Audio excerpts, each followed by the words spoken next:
Padi atau Oryza sativa adalah sumber makanan pokok bagi masyarakat Indonesia. Sebagian besar beras yang dikonsumsi merupakan hasil produktivitas padi nasional. Akan tetapi, produksi padi setiap tahun selalu berubah-ubah. Oleh karena itu, diperlukan sebuah prediksi untuk mengetahui gambaran di masa depan apakah hasil produksi padi akan meningkat atau menurun.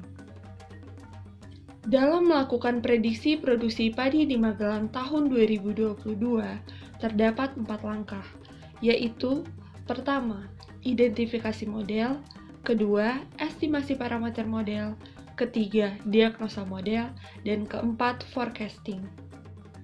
Langkah pertama, identifikasi model. Identifikasi model bertujuan untuk mengetahui model apa yang terbentuk. Dengan model umumnya ARIMA PDQ. Dengan P adalah order dari autoregresif, Q adalah order dari moving average, dan D adalah order dari differences. Sebelum mengetahui model apa yang terbentuk, maka terlebih dahulu buat grafik dari data rata-rata hasil produksi padi 2019 sampai 2021. Berikut adalah grafiknya.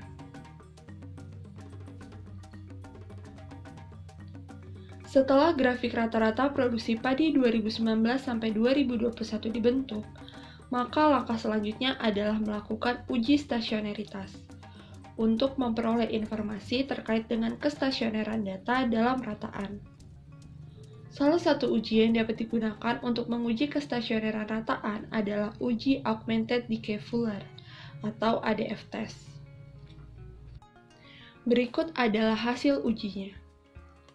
Dari hasil uji ADF tersebut, maka dilakukan uji hipotesis untuk menentukan apakah data telah stasioner. Dapat dilihat bahwa nilai p-value yang diperoleh adalah sebesar 0,2243. Dari hasil p-value tersebut dapat ditarik kesimpulan bahwa data tersebut tidak stasioner sehingga perlu dilakukan differencing. Berikut adalah hasil differencingnya.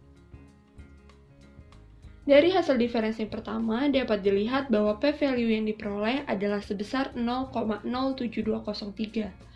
Dari hasil tersebut, dapat ditarik kesimpulan bahwa data tersebut masih belum stasioner, sehingga perlu dilakukan differencing kedua. Berikut adalah hasil differencing kedua. Setelah dilakukan differencing kedua, dapat dilihat bahwa p-value yang diperoleh adalah sebesar 0,04739. Dari hasil tersebut dapat diperoleh kesimpulan bahwa data tersebut telah stasioner dalam rataan. Setelah data stasioner dalam rataan, kemudian dilakukan pengecekan apakah data telah stasioner dalam varians dengan menggunakan transformasi Box-Cox. Karena data terkecil dari differencing kedua adalah minus 1,24, maka seluruh data kita tambahkan 1,25 untuk membuat seluruh data menjadi positif. Berikut adalah hasil dari transformasi Box-Cox. Dari hasil uji Box-Cox, diperoleh nilai PPC terbesar berada pada lambda 1,5, sehingga perlu dilakukan transformasi data dengan memangkatkan data tersebut dengan 1,5, sesuai dengan nilai lambda terbesar. Berikut adalah hasil transformasinya. Setelah diperoleh data yang telah ditransformasikan, maka selanjutnya akan menentukan orde ARIMA dengan memperhatikan plot ACF dan PACF-nya. Berikut adalah hasilnya. Berdasarkan plot ACF dan PACF yang diperoleh, dugaan model yang mungkin adalah ARIMA 121, ARIMA 122, ARIMA 221, ARIMA 222, ARI 12, ARI 22, IMA 21, dan IMA 22. Ya, kita masuk ke tahap estimasi parameter. Setelah kita mendapatkan dugaan ARIMA kita dari tahap sebelumnya, kita harus mentransformasikan data yang kita punya, yaitu data rata-rata produksi padi dari tahap sebelumnya, seperti tahap sebelumnya. Kemudian data tersebut bakal kita gunakan untuk melakukan estimasi parameter berdasarkan dugaan ARIMA masing-masing dengan metode CSS atau conditional sum square. Untuk hasil estimasi tiap-tiap model ARIMA 121 YT sama dengan minus 0,7232 YT minus 1 ditambah ET minus 0,9962 ET minus 1. Untuk ARIMA 122 YT sama dengan minus 0,6122 YT minus 1 tambah ET minus 1,3116 ET minus 1 tambah 0,3395 ET minus 2. Untuk ARIMA 221 YT sama dengan minus 0,9514 YT minus 1 minus 0,3620 YT minus 2 ditambah ET minus 1,2874 ET minus 1.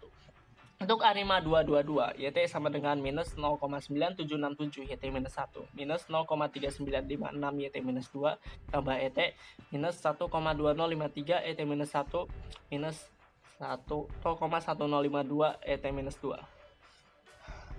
Untuk ARIMA 120 YT sama dengan minus 0,7771 YT minus 1 tambah ET. Untuk ARIMA 220 YT sama dengan minus 1,2693 YT minus 1 minus 0,6411 YT minus 2 tambah ET. Untuk ARIMA 021 YT sama dengan ET minus 0,9622 ET minus 1. Untuk ARIMA 022 YT sama dengan ET minus 1,6763 ET minus 1 tambah 0,7734 ET minus 2. Selanjutnya kita masuk ke tahap signifikansi parameter. Di sini kita bakal menggunakan function coef-test ya. Data yang di coef-test ini adalah data dari estimasi parameternya.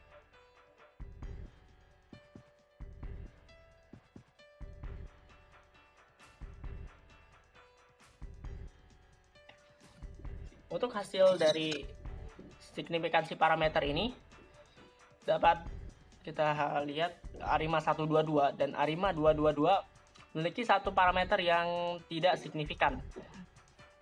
Jadi signifikannya ditandai dengan munculnya bintang-bintang sini karena dari ARIMA 122 dan ARIMA 22 ini tidak ada satu parameter yang tidak memiliki bintang, maka dianggap tidak signifikan sehingga tidak dapat dilanjutkan ke tahap diagnosa model. Untuk ARIMA yang lainnya bisa dilanjutkan ke tahap diagnosa model. Setelah melakukan estimasi, maka akan dilakukan diagnosa dengan mendefinisikan residual terlebih dahulu dari model yang sudah signifikan di tahap sebelumnya. Kemudian, buat grafik dari residual-residual yang diperoleh dengan menggunakan function tsplot.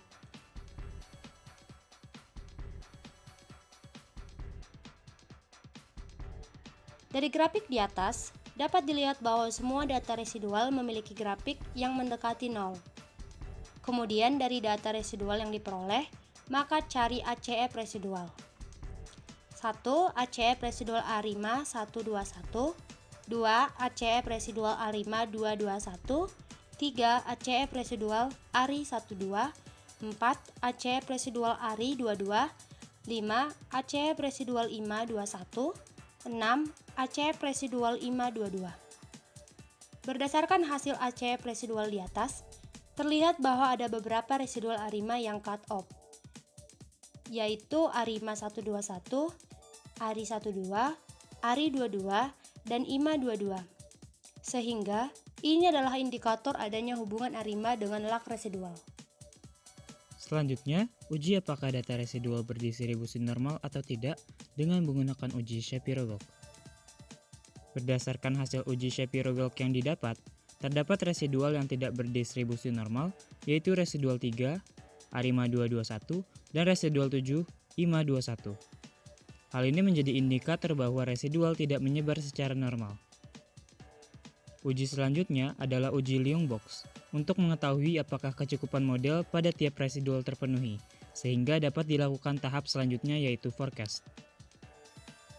Berdasarkan uji Liung box yang didapat, terlihat bahwa residual 5, ARI 12, dan residual 7, IMA 21 tidak memenuhi kecukupan model. Sehingga yang akan diteruskan ke tahap forecasting adalah residual 1, ARIMA 121, residual 3, ARIMA 221, residual 6, ARI 22, dan residual 8, IMA 22. Kemudian lakukan summary untuk mengetahui lebih detail ARIMA manakah yang akan di forecasting. ARIMA dengan nilai MAP terkecil akan masuk ke tahap forecasting. Berdasarkan hasil summary, nilai MAPE terkecil ada pada ARIMA 221.